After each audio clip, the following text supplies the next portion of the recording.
I am Jean Batten.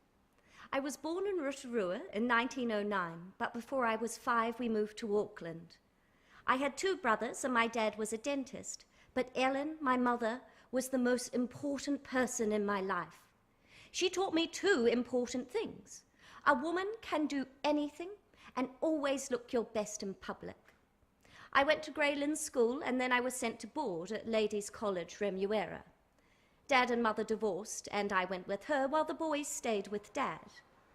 I was 18 when Charles Lindbergh flew solo from New York to Paris across the Atlantic for the first time.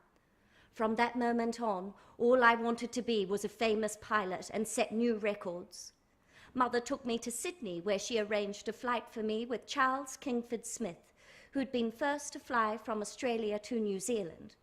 But this made me even more determined to become a famous aviatrix, and I sold my piano so Mother and I could go to England, where I got my license. When I was 21, I planned to fly solo to Australia and beat Amy Johnson's record. I had a couple of unfortunate landings. A sandstorm brought me down in Karachi and another when I ran out of fuel on the outskirts of Rome. But with the support of my many male admirers, I flew out of England and I made it to Darwin in 14 days, 22.5 hours. I had beaten Amy's record by over 4 days. Now I was famous. I sent a cable to Mother, "Darling, we've done it. The aeroplane, you and me." In England, I was the toast of the media, the aviation crowd, and society's upper crust. I became known as the Garbo of the skies. I received a CBE from King Edward. I bought my famous aircraft, the Percival Gull, that is now displayed at Auckland Airport. In that trusty plane, I became the first woman to fly solo from West Africa to Brazil. I was terribly ambitious, and I wanted the big one.